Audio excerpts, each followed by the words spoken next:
მოგესალმებით რევოლუციის გლობალურ სივრცეში.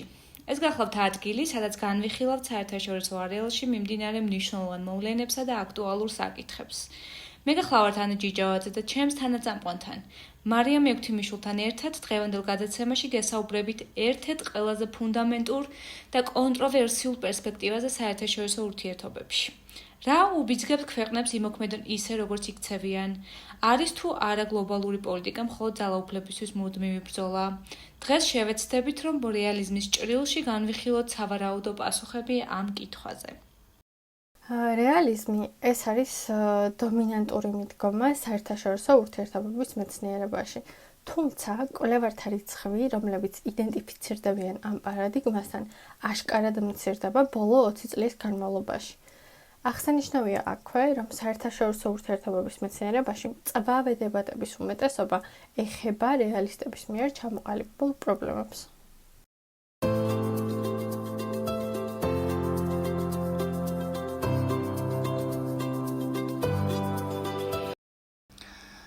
რეალიზმი საერთაშორისო ურთიერთობების თეორიებიდან ყველაზე ცხადი და უძველესია. ვესტფალიური წესრიგის გაჩენის დღიდან რეალიზმი იყო კონტინენტურ ევროპაში საერთაშორისო პოლიტიკის ინტერპრეტაციის დომინანტური მოდელი. მისი სტრუქტურა ძალიან დიდი და მრავალფეროვანია და ხშირად განასხვავებენ კლასიკურ რეალიზმს, ნეორეალიზმს, სტრუქტურულ რეალიზმს და ნეოკლასიკურ რეალიზმს. ზოგს მიაჩნია, რომ განსხვავებები ფართოდ გაგებული რეალიზმის სხვადასხვა ვერსიებს შორის იმდენად დიდია, რომ მათთვის რაიმე საერთო ნიშნელის არსებობაზე საუბარი შეუძლებელია. ასეა, თუმცა გვერდს ვერ აუვლით იმას, რომ რეალისტების აზრით საერთაშორისო ურთიერთობებში ცვალებადობა არ არის.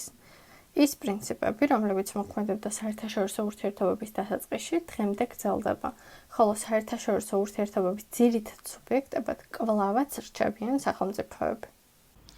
ნამდვილად, რეალისტების აზრით, საერთაშორისო ინსტიტუტებს არ აქვთ განსაკუთრებული მნიშვნელობა. მათში სახელმწიფოს ინტერესები აისახება და ინსტიტუტები ამას არანაირად არ ცვლიან. გავიხსენოთ ედუარდ ჰალეტ-კარი, რომელმაც პირდაპირ გააკრიტიკა ერთა ლიგა, რადგან მისი აზრით მას არანაირი სარგებელი არ მოაქვს საერთაშორისო ურთიერთობებში ძალების პოლიტიკის რეალობაში. მეტიც, მან განაცხადა, რომ ერთა ლიგა იყო ზედმეტად იდეალისტური და სუსტი, რომ გაუმკლავდეს არსებულ გამოწვევებს მსოფლიოში. კართან ერთად უნდა ვახსენოთ ისეთი ავტორებიც, როგორებიცაა ჰობსი, მორგენთაუ, უოლცი, თავად თუ კი დიდაც კი. რეალიზმი ერთ-ერთი უძველესი და უმნიშვნელოვანესი თეორიაა საერთაშორისო ურთიერთობებში. თავის არსში ის აფასებს საერთაშორისო სისტემას როგორც ანარქიულს, რაც ნიშნავს იმას, რომ არ არსებობს ყოვლის მომცველი უმაღლესი ძალა ან გლობალური მმართველი სახელმწიფოების კონტროლისთვის. სინამდვილეში, მარიამ რეალისტების აზრით ყველაფერი ხდება ძალაუფლების, დაუფლების და გადარჩენის მიზნით. რეალიზმი ამბობს, რომ მსოფლიო არის ჯუნგლივით. არ არსებობს მსოფლიოს ბოსი ან საერთო სამართალდამცველი და ქვეყნებს უწევთ ზრუნვა, რომ საკუთარ თავზე შეინარჩუნონ ძალაუფლება და გაძლიერდნენ მეტად, რომ გადარჩნენ. ძალაუფლება და საკუთარი ინტერესების დაცვა არის მთავარი მამოძრავებელი ინსტინქტი. მოდი გამოვყოთ პოლიტიკური რეალიზმის ორი ტიპი: თავდაცვითი და შემტევითი. შემტევი რეალისტები ამტკიცებენ, რომ სახელმწიფოები ყოველთვის ცდილობენ მოიპოვონ მეტი ძალაუფლება. ამ დროს თავდაცვითი რეალისტები ამბობენ, რომ სახელმწიფოები უბრალოდ ცდილობენ უზრუნველყონ საკუთარი უსაფრთხოება. საერთო ჯამში ორივე ჯგუფში გვყავს კონსერვატორები, ვინც თვლიან, რომ აღწერილი კანონები, რომლებიც მართავს საერთაშორისო საზოგადოებას საუკუნეების განმავლობაში, უბრალოდ არ იცვლება. რეალისტების აზრით, სამყარო არ იქნება სრულყოფილი და მათთვის საკმარისია, რომ იყოს კარგი. ასევე მიაჩნიათ, რომ შეუძლებელია ადამიანის ბუნების გამოსწორება და ძალაუფლებას ცენტრალური მნიშვნელობა აქვს. მის ირგვლივ იქნება ყველა უნიშნელოვანესი შიდა დებატი და გარე პოლემიკა, მათთვის ასევე უმთავრესია სიფრთხილე, დისტანცია საკუთარი თავისგან და სხვებისგან. ისინი ხელმძღვანელობენ აზრით, არ გამოიწვიოთ ტრაგედია. ამიტომაც არ არიან ისინი ამბიციურები საერთაშორისო ურთიერთობებში და ეწინააღმდეგებიან ომს. მათი აზრით, საერთაშორისო წესრიგს უპირველეს ყოვლისა ქმნიან სახელმწიფოები, რომლებიც ამ წესრიგის სუვერენული, უნიტარული მონაწილეები არიან და მოქმედებენ იერარქიისა და უმაღლესი ხელისუფლების არარსებობის პირობებში. რეალისტები ამ მდგომარეობას საერთაშორისო ანარქიას უწოდებენ, თუმცა ეს არ ნიშნავს ქაოსს, არამედ უმაღლესი უნივერსალური ხელისუფლების არარსებობას. ეს მდგომარეობა რეალისტების აზრით სახელმწიფოებს პოტენციური ორმხრივი საფრთხის პირობებში აყენებს, სადაც თითოეული ალიანსი დროებითია და ყველა სხვა სახელმწიფო პოტენციური მტერია. რას ნიშნავს ახლა ეს? ყველა სახელმწიფო დგას უსაფრთხოების დილემის წინაშე. საკუთარი ინტერესების უზრუნველყოფა მისი უსაფრთხოების ერთადერთი გზაა. მაგრამ საკუთარ თავზე ზრუნვა სხვა სახელმწიფოებს ნაკლებად უსაფრთხოს ხდის.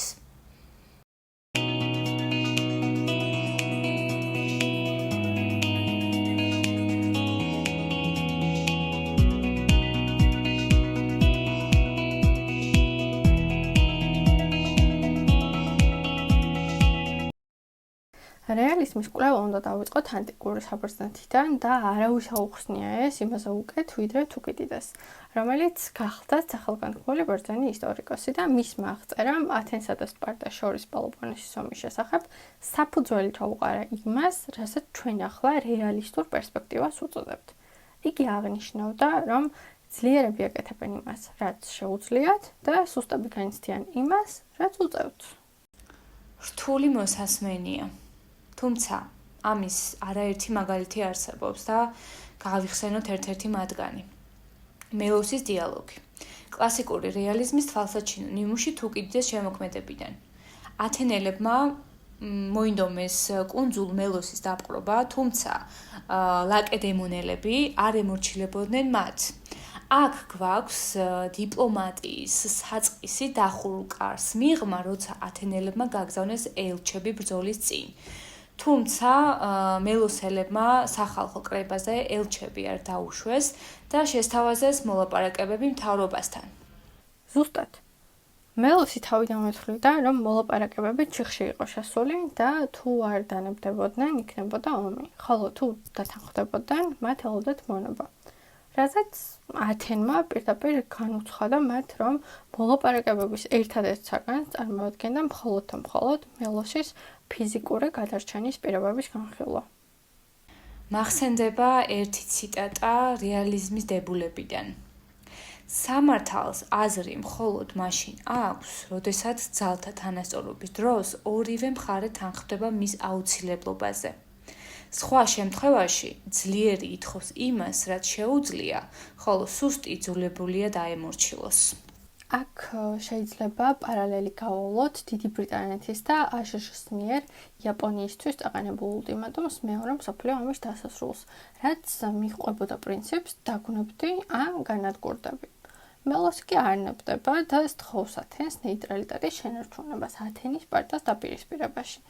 თუმცა ათენმა აქაც საპასუხოდ პირდაპირ გადასცა, რომ მათთან მტრობა ათენს ვერაფერს დააკლებდა და პირიქით მტრის თვალში ძლიერადაც გამოაჩენდა, ხოლო მელოსთან მეგობრობა იქნებოდა სისუსტის ნიშანი. აღსანიშნავია, რომ თუ კი ათენი რომელიმე ქალაქს თავს არ ესხმოდა, ეს მხოლოდ იმიტომ, რომ მათ თავის დაცვა შეეძლოთ და ათენს ფაქტობრივად შიშის ფაქტორი აკავებდა. თუმცა, რახან მელოსი არ იყო მოწოდების სიმაღლეზე და არც სარგების მოტანა შეეძლო დიდად ათენისთვის, ამიტომაც არ შეაკავა ისინი არაფერმა. საბოლოოდ, ათენელებმა გაანადგურეს მელოსი და გადარჩენილები დაიყენეს მონებად. ისინი ხმამაღლა აჟღერებდნენ, რომ ეჭვი არ ეპარებოდათ, რომ მელოსიც და სხვა დანარჩენებიც იგივენაირად მოიქცეოდნენ, იგივე ძალაუფლება რო ჰქონოდათ. ფსიქოლოგიურად რომ ჩავუღრმავდეთ ათენის პოზიციას, ისინი ღრმად იყვნენ დარწმუნებულები, რომ ადამიანის ქცევას ძალის ქონა არ ქონა განსაზღვრავს. გეთანხმები, ანა, ეს არის თვალსაჩინო მაგალითი, როცა ძლევამოსილი სახელმწიფო პატარა, ეგრეთ წოდებული სატელიტური სახელმწიფოებისგან მოითხოვს სრულ ერთგულებას და წინააღმდეგ შემთხვევაში პირდაპირ განადგურებით ემუქრება. ამგვარ სისტემაში რეალისტების აზრით შეუძლებელია ნეიტრალური პოზიციის შენარჩუნება და ამ მაგალითიდან ნათლად ჩანს, რომ სახელმწიფოებისთვის გადამწყვეტი მნიშვნელობა აქვს სამხედრო ძალის გაძლიერებას, რაც უმთავრესია გადარჩენისთვის ბრძოლაში, ხოლო მორალურად და სამართლიანად მოქმედება სამწუხაროდ არ იძლევა გადარჩენის გარანტიებს.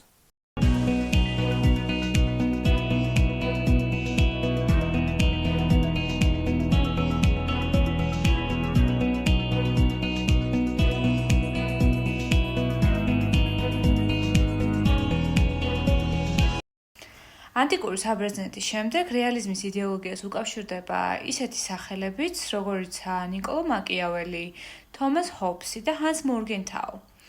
მაკიაველი მთავარში ამტკიცებდა, რომ მმართველებმა უპირატესობა უნდა მიანიჭონ ძალაუფლებას და პრაგმატიზმს, მორალის ნაცვლად. ჰობსმა ლევიათანში აღწერა ბუნების მდგომარეობა, როგორც სასტიკი, პირადი ინტერესების მქონე ბრძოლა, სადაც მხოლოდ ძლიერ ავტორიტეტს შეუძლია წესრიგის დამყარება. მორგენთაუმ, რომელიც თანამედროვე რეალიზმის მამად ითვლება, თავის 1958 წლის წიგნში პოლიტიკა ერებს შორის გამოკვეთა პოლიტიკური რეალიზმის 6 ძირითადი პრინციპი, სადაც ხაზგასმით აღნიშნა, რომ საერთაშორისო პოლიტიკას მართავს ობიექტური კანონები, რომლებიც ფესვდადგმულია ადამიანის ბუნებაში. მოდი ანა განვმარტოთ ეს პრინციპები. დავიწყოთ იმით, რომ პოლიტიკა იმართება ობიექტური კანონებით, რომლებიც მოდის ადამიანის ბუნებიდან. ადამიანებს სურთ ძალაუფლება და რახან სახელმწიფოებს მართავენ ადამიანები, შესაბამისად სახელმწიფოები ცილტვიან ძალაუფლებისკენ. მეორე პრინციპი მიუთითებს იმაზე, რომ საერთაშორისო პოლიტიკაში ეროვნული ინტერესების კონცეფცია მთავარი მამოძრავებელი ძალაა.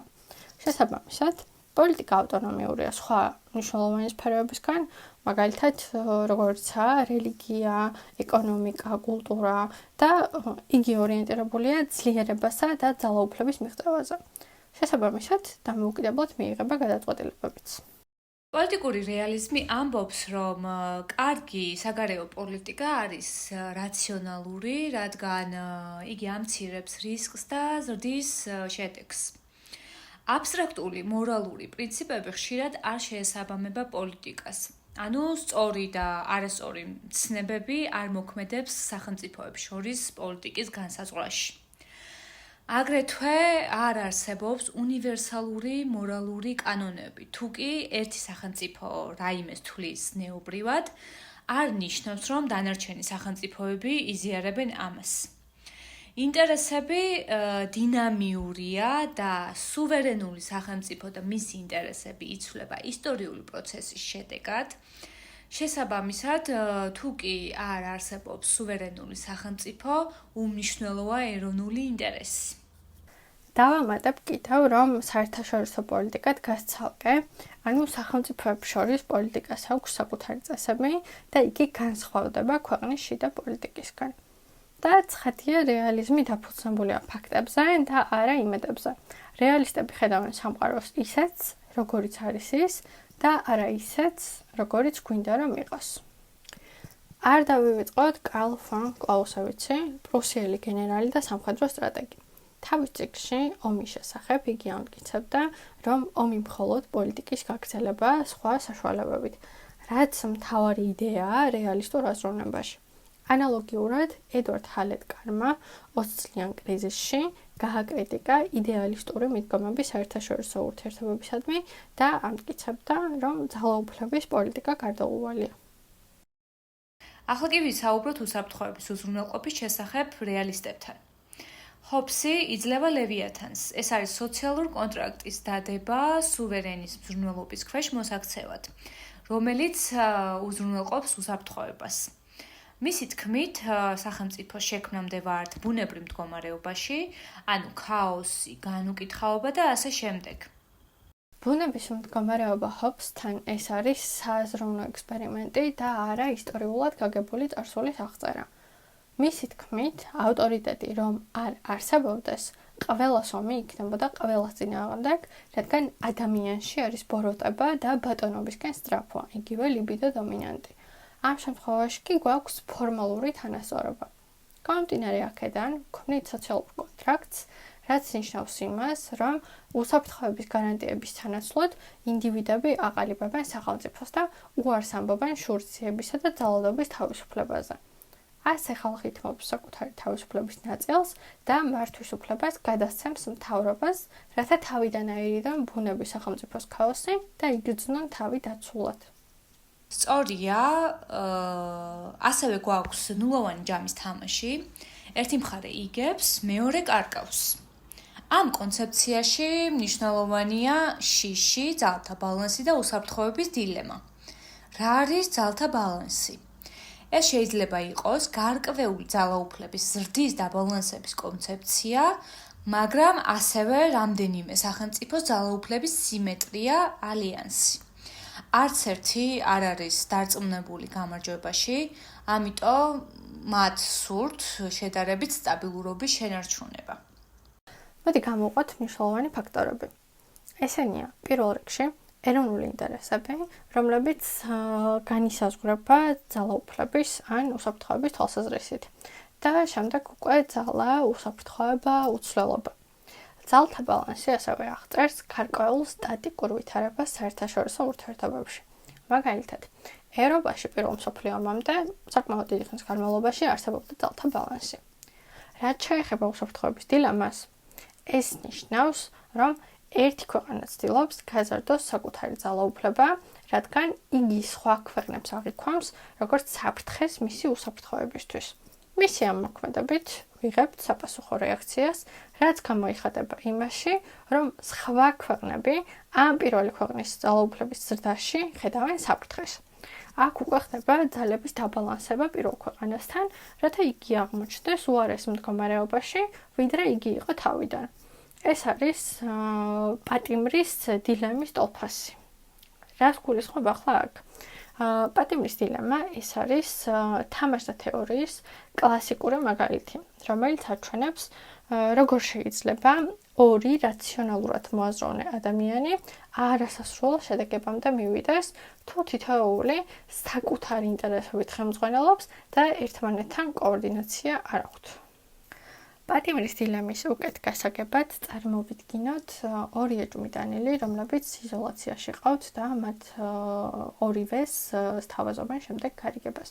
თუ ერთ-ერთი მათგანი გათქვამს და მეორე შეინარჩუნებს დუმელს, ეს გამტყუნებული, რომელიც ისაუბრებს, გათავისუფლდება, ხოლო მეორეს შესაბამისად უფრო დიდი სასჯელი ელის.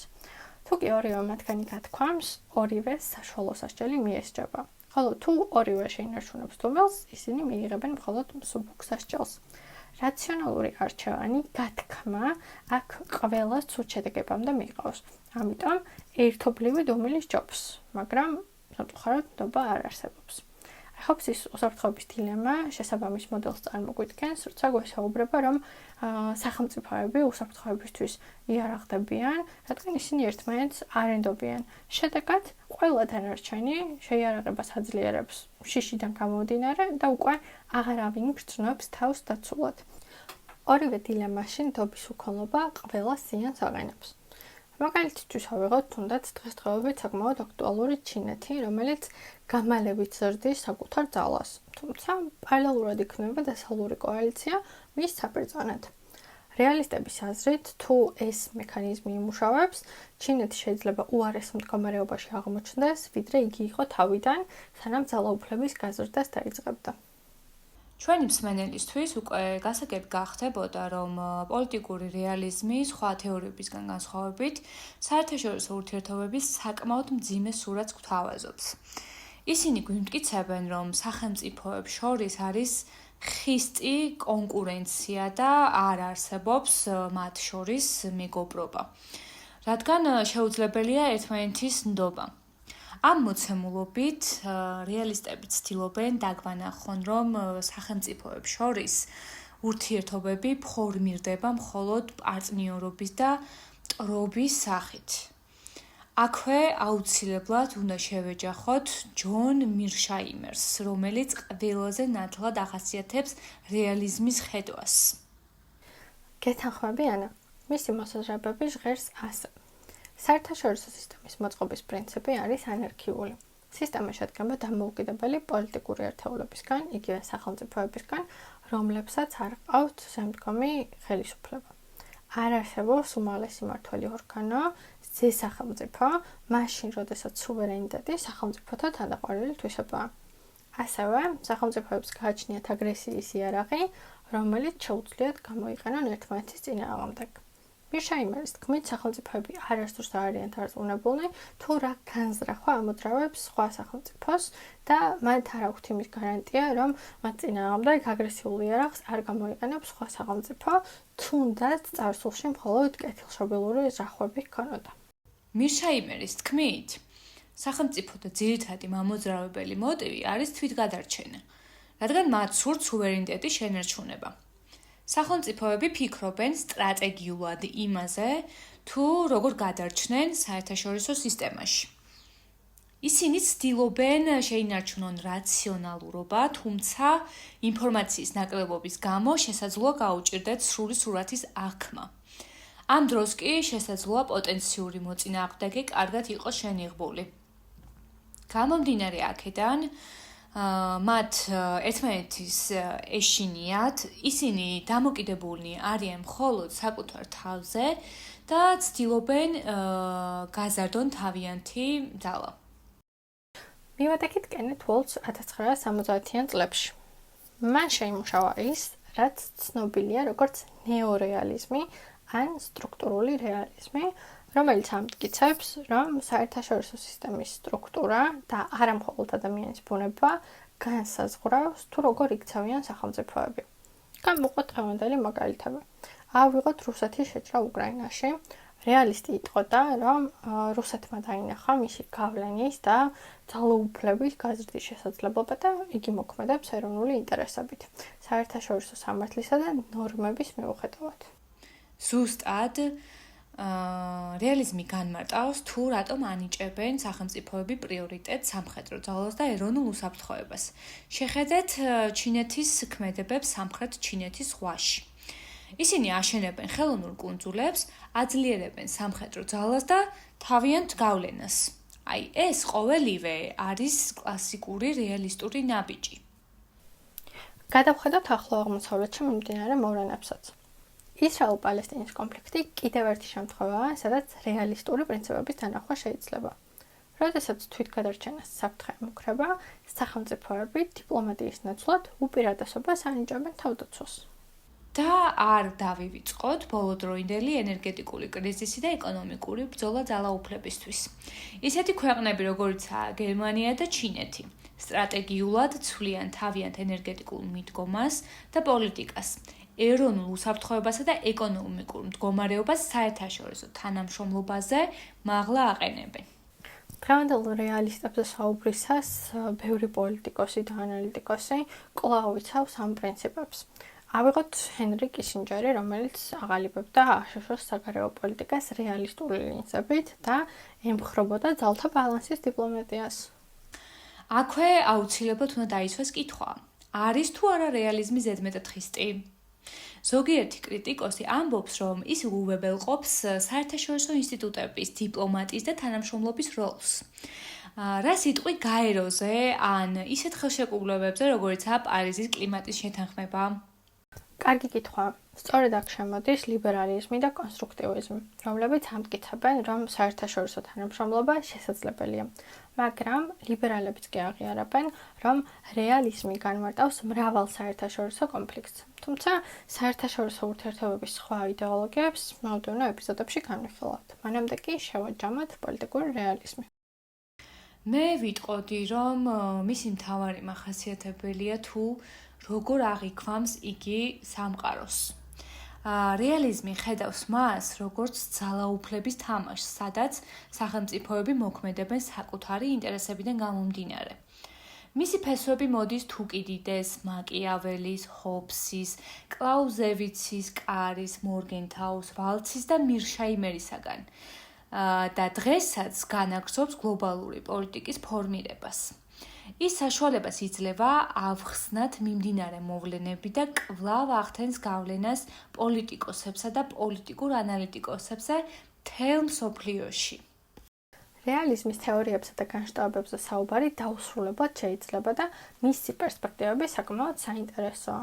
თუმცა ჩვენ ვეცადეთ, რომ ძირითადი მახასიათებლები ამოგვეკრიფა და იმედი გვაქვს ზოგადი წარმოდგენის შესაქმნელად ამომწურავი ინფორმაცია მოგაწოდოთ. დღეისათვის კი ამით დავასრულებთ. მადლობას გიხდით ჩვენთან ყოფნისთვის. აუცილებლად გაგვიზიარეთ თქვენი მოსაზრებები და თვალი ადევნეთ ჩვენს არხს, რადგან მომავალში კიდევ უფრო მეტ საინტერესო თემაზე ვისაუბრებთ რევოლუციის გლობალურ სივრცეში.